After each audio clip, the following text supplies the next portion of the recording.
Naaalala niyo pa ba si Carrot Man? Ito na pala ang kanyang buhay ngayon. Siya si Jeric Sigmaton sa tunay na buhay, isang igorot na magsasaka mula sa Mountain Province. Mas kilala siya ng buong internet bilang Carrot Man. Isa siyang simpleng probinsyano na hindi kailanman naghangad ng kasikatan pero binago ng isang viral picture ang takbo ng kanyang buhay. Lumaki si Jeric sa isang pamilya ng magsasaka, sanay sa payak na pamumuhay, pagtatanim ng gulay at pagtulong sa pamilya. Kilala siya bilang mahiyain, tahimik at mabait.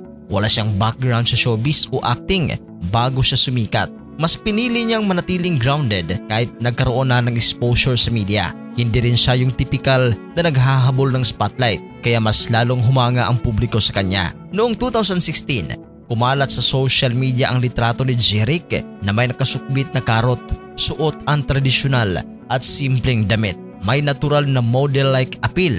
Ang larawan ay kinuhanan ng isang photographer at nag-viral agad. Umani ng libo-libong shares at comments. Tinawag siyang Carrot Man at agad ikinumpara sa mga international models dahil sa kanyang natural na tindig, moreno looks, raw at unfiltered masculinity. Kaya dito nagsimulang pumasok ang mga offers sa modeling at entertainment. Dahil sa kasikatan niya, naging model siya sa ilang mga brands. Lumabas sa TV guestings at features. Kalaunan ay nabigyan ng pagkakataon sa pelikula kabilang na ang indie films. Isa sa pinakaimportanteng proyekto niya ay ang pelikulang Carrot Boy kung saan siya mismo ang gumanap bilang bersyon ng kanyang sarili, isang probinsyanong lalaki na biglang naharap sa mundo ng kasikatan. Isa ito sa pinakamalaking milestone sa buhay ni Jeric dahil nanalo siya bilang Best Actor sa International Film Festival Manhattan para sa kanyang pagganap sa Carrot Boy. At mantakin nyo wala siyang formal acting training, natural at totoong emosyon na pinakita niya. Pinatunayan niyang hindi kailangang maging artista muna pagkabata para magaling umarte. Ito ay patunay na minsan ang authenticity ang pinakamalakas na puhunan. Pagkatapos ng kanyang kasikatan, mas pinili ni Jeric ang tahimik na buhay.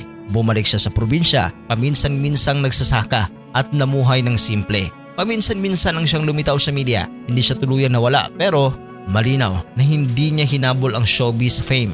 Mas pinili niya ang katahimikan kaysa ingay ng kasikatan. Sa kabila nito, sikat pa rin siya at kilala sa kanilang lugar. Sa katunayan, kung makita siya ng mga tao ay marami pa rin ang nagpapapicture sa kanya. Pinagkakaabalahan niya ngayon ang pagtulong sa pamilya, pagsasaka, pamumuhay na malayo sa kontrobersya at pagiging inspirasyon ng mga kabataan lalo na sa probinsya. Dahil dito marami ang humahanga sa kanya dahil hindi siya nagbago kahit minsan ang hinangaan ng buong mundo.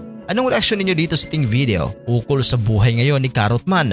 I-comment niyo sa ating comment section. At sa mga hindi pa nakapag-subscribe, huwag kalimutan na mag-subscribe sa Showbiz Caster. Maraming salamat po.